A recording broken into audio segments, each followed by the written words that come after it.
Welcome to 321 No Kiddin. Appreciate you spending time with me. Where are we? We're in August. So we were working on step 8, and tonight is the conclusion of step 8.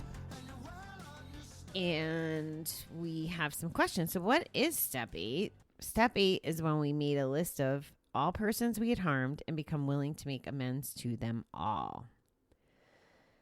So we were at the point where step 8 asks us to make a deep and honest search of our true motives and actions. Number 1, we may feel we mainly injured ourselves. 2, list people who may not know they were injured or harmed.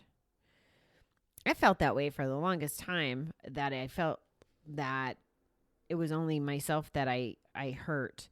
And I share often about the residual and some of that I learned in treatment. Like I remember us having to write down even our dogs, or our pets that were impacted by our gambling. And I know it sounds stupid, but if you hear people coming out of recovery or coming into recovery or after they've been there a while and they have pets or, have dogs, and you hear the gratitude of being able to walk their dogs. Like when you're gambling, like I remember specifically for me, when I was being a little devious, Dave was working third shift. He'd go to work and I'd say goodnight and he'd think I was in bed for the night and I would take off and go to the casino. Well, Snowflake didn't have me in bed with her those nights. It wasn't very fair.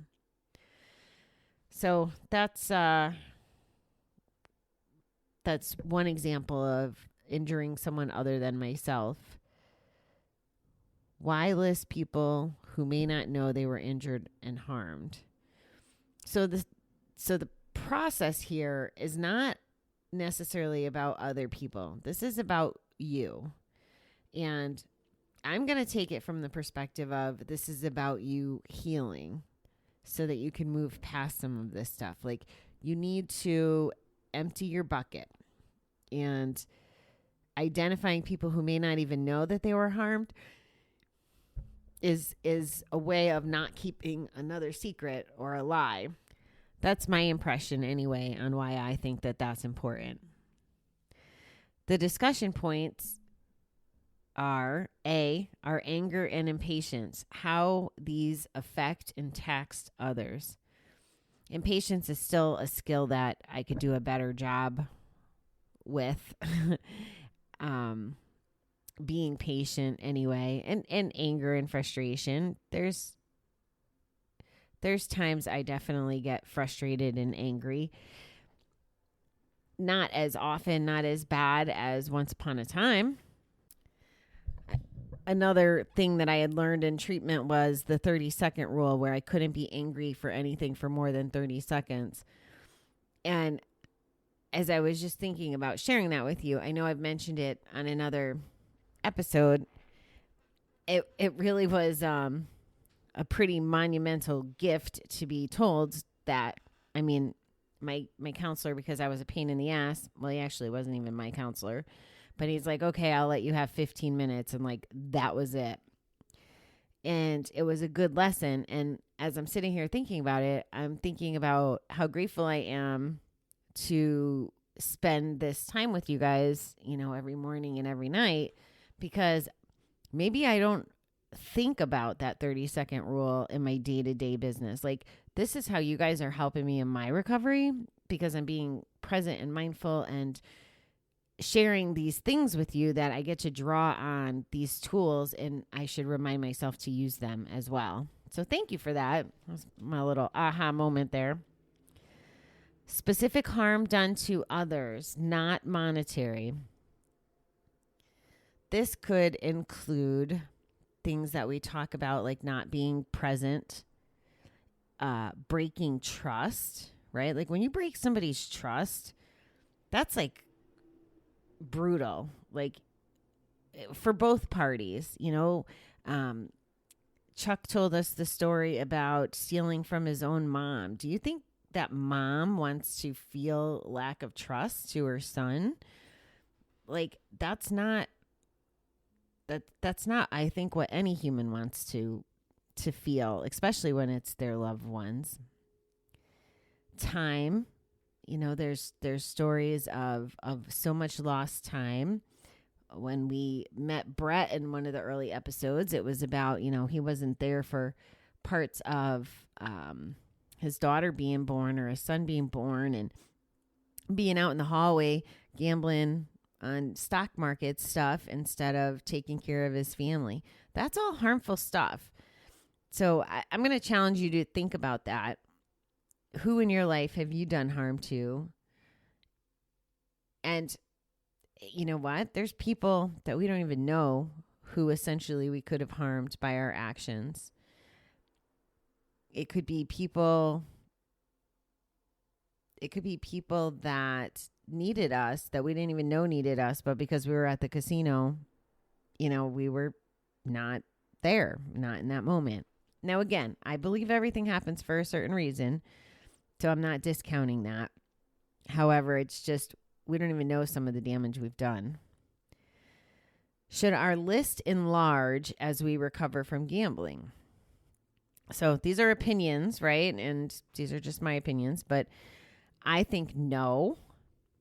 I think that if we're whatever frame of recovery that you're doing, whether it's step work or it's using, just self-care strategies and therapy or group, whatever it is, if you're actively in recovery, and I'm saying actively in recovery, I'm going to tell you guys a story about something that happened last night.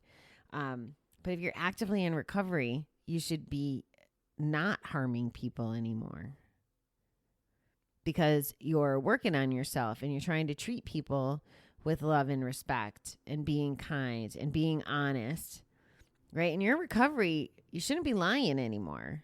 I literally said this to one of my friends not too long ago because the lie was just so minuscule and unnecessary. I'm like, dude, you need to start living a life that isn't lies, please. It wasn't a lie to me. It was just such a not important lie that it shouldn't even been told. So no, we shouldn't be damaging more people once we're in recovery. Our list should be shrinking. And the part that I was trying to drive home to you guys last night was this list is a cleaning house, like, so that you're not hanging on to that and you're forgiving yourself and you're moving forward. Now, you may mess up on things again in the future, whether it's gambling or something else. You may do things that you want to punish yourself for or feel shame or guilt or whatever. Let's use this as a learning time to practice this concept so that when we do screw up in the future, we forgive ourselves faster and we continue to move on. We just keep dumping that negative shit out of that bucket. There's just no room in our bucket. And for those of you who don't know what the bucket is, it's how I started visualizing somewhere along my coping with Cooped episodes. A way to explain that it's like we have a bucket in our gut. And if we hold on to all that negative feelings or the shit that can get put in the bucket, then we don't have any room for all the good stuff that we should be filling our bucket with. And when our bucket fills of good stuff, we can share that with the world and take it out on people in a positive way and try to spread the love. But if our bucket's overfilling with shit, we're doing damage to ourselves and probably the people around us. So that's my bucket theory. Are we manipulating and pressuring any loved ones today? So this reading is in true context happening in a Gamblers Anonymous room. And hopefully we aren't manipulating and pressuring any loved ones on that particular day, in recovery. Again, we're not perfect, right? So there might be, let's say you're trying to fix some financial stuff. There might be heavy conversations, even though you're in the rooms and you're in recovery and you're trying to sort through stuff.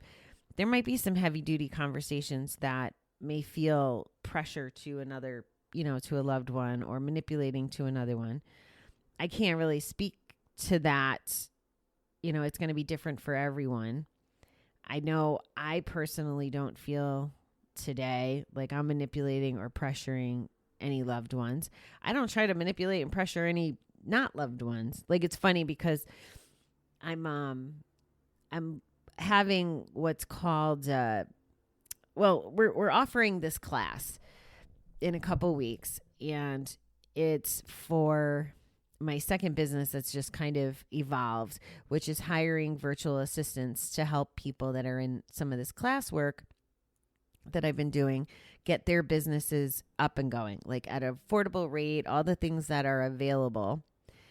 And I tell people about it. And do I want them to come be my customer for revenue? Sure. But that's not really why I want to be their customer. And that's not really why we started this. I know the value I've gotten since I've started using virtual assistants. So I want to give that to people. But because there is a financial component, a sales component, I want to make sure I'm not pressuring the people I care about and stuff. Like, this is I guess really, because I know it'll help them, I should almost pressure them because it'll help them in their lives. The same thing with the gambling email challenge that's coming up. I'm not going to pressure you to go buy the email challenge. However, if you're ready, if you're someone who hasn't had effective recovery time and you want to try and you want to, utilize different approaches and stuff, then absolutely come in my email challenge. Let me try to help you through that. Another tool and resource and different strategies. I'm not going to pressure you to do that, though. I know that in the long run, though, if you apply what will be shared with you and you start on, the path to keep your bucket empty of negative and do some of the digging and some of the work stuff that I know works. Otherwise, I wouldn't be sitting here talking to you. And you stop gambling, how is your life going to change? Like, I would actually be stealing from you by not sharing it with you, because what a life looks like in a healthy recovery, not gambling, is just such a freaking 360 from what it looks like when we are gambling. It's just absolutely insane. So I totally digress. What else is new? All right. We are advised to use a quiet, objective view to identify harm done to others. Number 1, avoid extreme judgments and exaggeration. 2, avoid building unwarranted pressures. The last group of discussion points. What's the meaning of the slogan, don't try to solve all your problems at once? Wow. So I just hung up. This is very interesting. I just hung up with my stepfather, and he told me that my brother had gone to a counseling session with my mom, and I didn't get like all the details. Mom had mentioned it to me too the other day. And what he said, he thought that there was some progress that came out of the meeting because mom, talking to the therapist too, it sounds like my brother gets overwhelmed and tries to fix everything or handle everything all at once instead of addressing one thing at a time. And maybe that's part of why he still, has times of spiral or not super success. So, I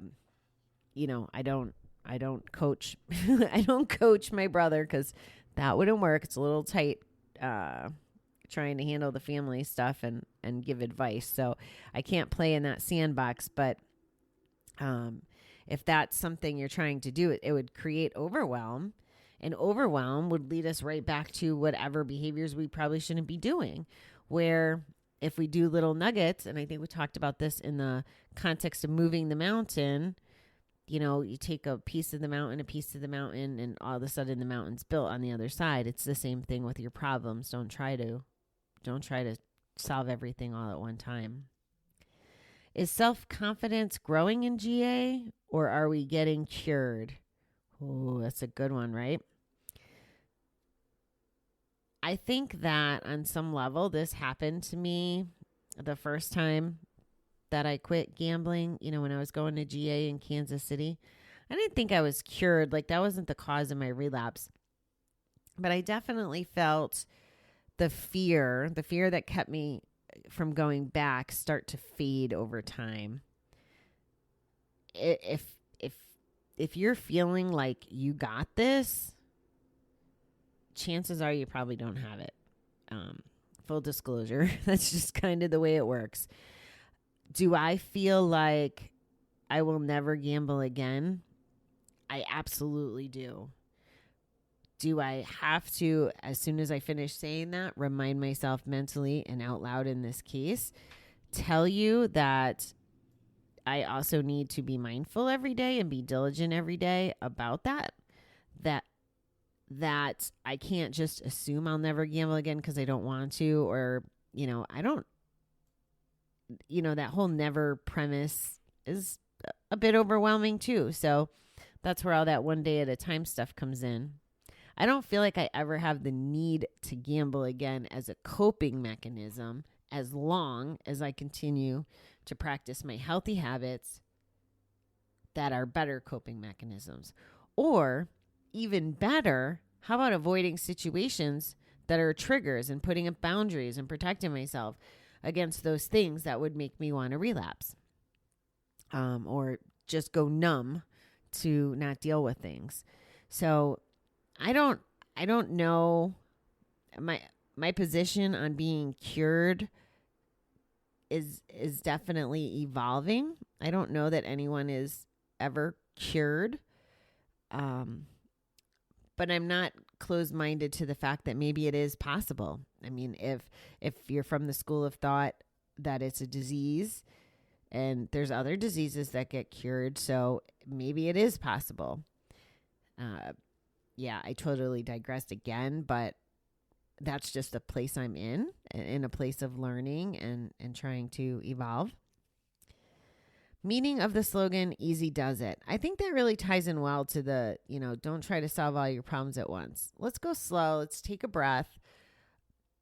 We don't have to be running all the time, whether it's running away from things or running towards things, towards our solving, even recovery. It doesn't happen overnight. Like my current morning routine continues to change, for example. Well, I'm sitting here with you now, and 6 months ago, it wasn't my routine or my recovery plan to do a podcast, twice a day. That wasn't how I thought about it. And now as I get ready to wind up, the 2 times a day is going to be ending. And I actually haven't decided if that's tomorrow or the following week because there's just so much going on. I can't deliver everything and deliver it as well as I'd like to, unless I go easy does it. Overwhelm could be a way of stressing myself out and lead me back to betting or drinking or whatever if I'm not handling the stress of it. If I'm not handling it in a healthy way with good solutions. So that's kind of how all this interchanges, I think, in my humble little opinion. So I want to tell you guys a story before I go. I probably should just wait until tomorrow and tell you. But I had a very interesting call, and I've been so random about this, little details here and there about this whole relationship and this dynamic. I have to just tell you how the end. So I've shared with you that I hadn't been talking to this person for well over 7 months. That was a boundary for me. And I knew that there was 2 reasons I had to sever this friendship, relationship, whatever, because I couldn't hurt anymore about it. I wasn't being treated the way that I should have been. I wasn't being valued. So it wasn't serving me in any way. And I had to just create that boundary. And then the second part of it was because the feelings were so raw and so deep and so just crazy. I had never in the 3 years of knowing him, never insulted him, like never called him a name, never did, habits that I would call, like my old relationship behavior, which is so like, how absurd is it, right? That the people that we love most are the ones that we can get the most evil with. It's just disgusting. But anyway, I had changed, through my time with him, I had changed my whole approach on relationships and how I thought and how I acted and who I was, essentially. Like, he was a big foundation for where I am today. And this last month of communicating and trying to sort it out, and I've been very clear about, I don't know that I should be talking to you. Like, I don't know who you are. Like, if he started doing the work and he was changing and doing recovery the way that I thought maybe it was impacting him for the better, in a way that he could treat me the way I deserve to be treated in any context. Like, he was just a horrible friend even at the end. If he could do that, then maybe I let him in. And there's a couple lessons in here. And this is, those of you who want to like rush through recovery and have the world just notice how good you're doing, and you go around telling people you're fine, and you're really not, and you're not really feeling it from the inside out. It's more of a superficial thing, and it's about gaining people's acceptance and stuff. Like, you have so what that looks like, in my opinion, is you have to tell people how good you're doing in your recovery. It's like a words speak louder than actions, and then people are supposed to operate on your timeline. If that's where you're at, you're not really doing recovery right. I hate to break it to you. If you're keeping your nose to the ground and minding your business and taking care of yourself and putting yourself first and trying to fix your wrongs and change things that have to be changed in bite-sized pieces, or even thinking about taking action, even if you can't take action today or in this moment, at least planning for it and thinking about it. That's recovery. So, and by the way, it's not like he was gambling during this time. I mean, I have my opinions, but I don't think it really even was. He was definitely having an attitude, but whether or not he was actually, I know he wasn't gambling. I don't know if drinking played a role. I don't know, but it was just, whatever it was, it didn't matter. That wasn't my shit. My shit was protecting myself. So anyway, so this last month of going back and forth, and when the text got not communicated well, and just all this stuff, we've kind of been talking through it, and I still, up until yesterday, really didn't know how I felt, like as far as how I felt about handling it going forward. I know my feelings now about it. Like, I've totally forgiven him.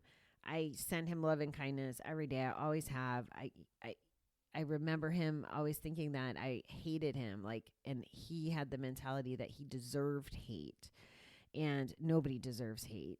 And I don't want hate in my vocabulary or in my emotion bank. So I choose to not hate. So anyway, I sort through that. I know that this last month has been good for me, because like, I actually said to him on a phone call last week, I said, geez, like, we should have broke up sooner, and because we're communicating better than we had been, before the long silence. So the end result of last night's conversation is that he doesn't know either. Like, he doesn't know what he wants out of life. And he also knows that I feel it's not really good to be engaged with him for various reasons. I don't think that he would treat me bad. I think he's very remorseful, and I think that he wants to do the right thing. I don't think he ever meant to intentionally hurt me. However, I don't think he's necessarily in recovery mode enough as part of it, or hasn't done the deep digging to bring to a friendship the same level that I bring to a friendship. And not that it's a comparison thing, but I don't think he could be invested in it would be a beneficial friendship for either of us. And that's been the struggle. Do I want to allow him back in my life and, give him time? My time is precious and whatever. But here's the beautiful thing about what happened. He actually made the decision for us, not like in a bad way, but I kind of knew where it was going and it was kind of fine. And I had asked him, like this may be the result. But he basically said, I gotta go do some soul searching here. I gotta figure this out. And I don't think it's a good idea to talk to you. And I also need to respect your boundaries, because I know that if you think you're going to get hurt in dealing with me and that it's not really fair, it's not your job to take care of my shit or to help me through my shit, which is 100% correct. He had that opportunity and he chose to not listen to me or, work through it. It wasn't his time, and that's fine. But I'm not up for that again. I won't do that again.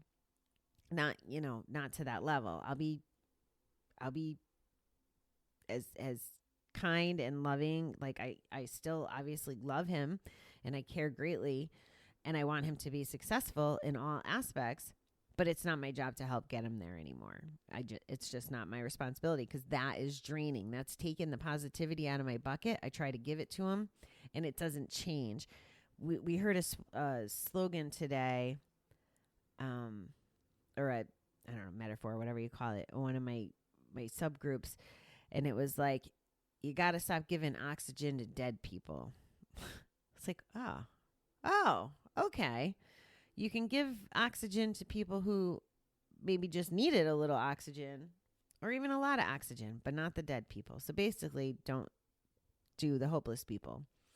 So now, I don't think he's hopeless at this point. The fact that it's really funny because this is what I've been waiting for.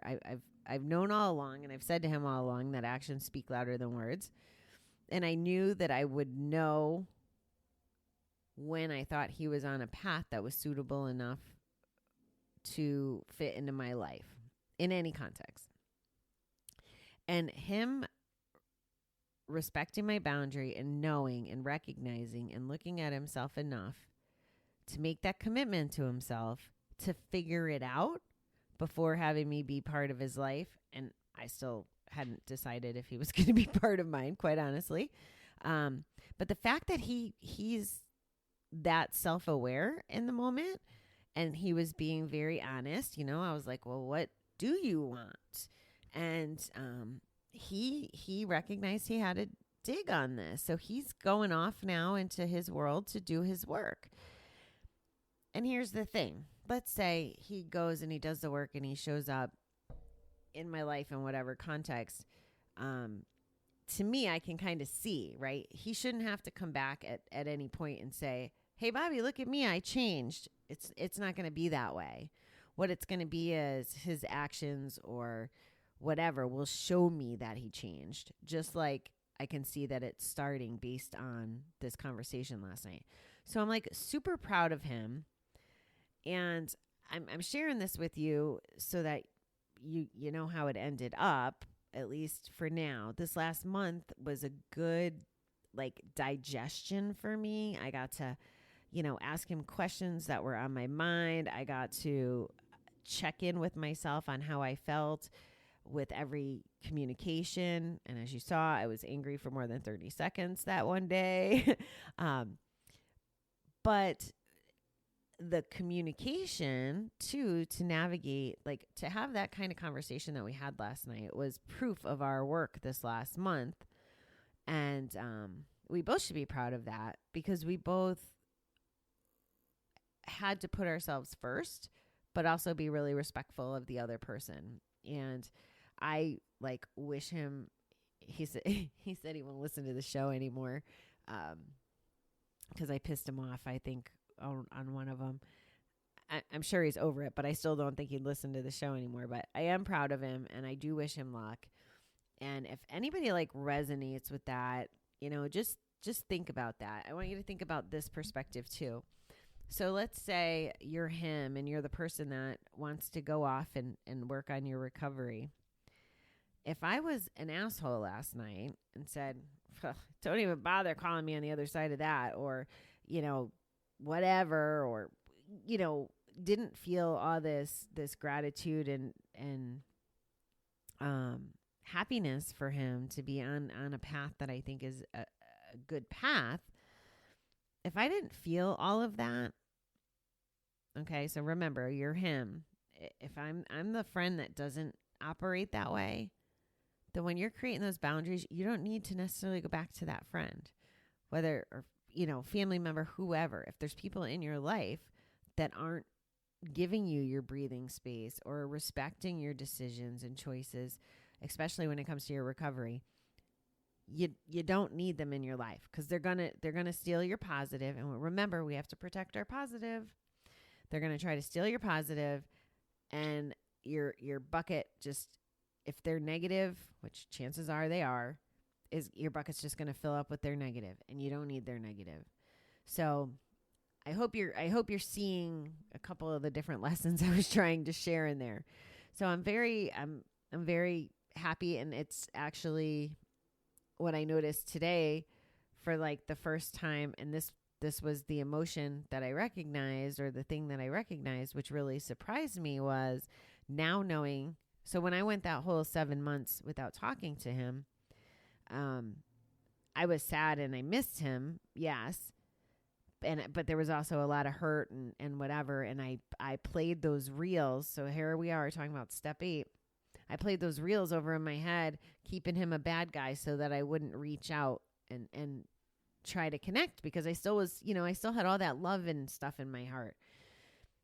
So I had to put up that boundary. But now, ever since last night, now I'm feeling like, oh, well, I miss him. I miss this already on the path to new version, because now I know that even though the last month I didn't know whether or not I wanted to talk to him long term, it's kind of makes it funny, because I didn't even have to make the decision. So it's just interesting. It's like the whole who breaks up with who first kind of thing. Like, I think I've seen it on television. The girl really wants to break up with the boy, and the boy breaks up with her, and then she gets all like, oh, I want him. That's not what I'm saying is happening here. It's just funny how I am reacting in a way like, oh, and especially, when there's commonality things that show up, those are the hardest times. All right, beautiful people. How about that for not a 10-minute episode and just working on the rest of step 8? I kind of went a little overboard. So as I mentioned somewhere in one of my rambles, I am thinking of making tomorrow night the last night of twice a day. I have to, or tomorrow or Sunday, I have to digest that a little more, but it might be something that I need to do, give myself a little reprieve. Maybe I do a couple bonus episodes when we do to step 9, but I feel like I really am robbing you of some of these valuable guests, and I need to start shifting my routine, because my life is going through another shift. And my counselor calls it the seasons, like she said, for summer, I was supposed to chill out a little. Like how when the kids are off of school, they get the ability to chill out. And now with fall, it's about, harvesting the fruits of our labor and being bountiful and more crisp and chilly. And I can't explain everything she just said, or she says, but essentially I'm definitely changing seasons right now. I think the closure with that friendship I was just telling you about, I think the growth of my projects is another piece of it. How I'm starting to show up in the world in a little different fashion. Some of my classes ended. I mean, I graduated one class yesterday, another one last week, even though we have one more session next week. There's just been a lot of progression happening around this last week or so. And I need to continue with that momentum.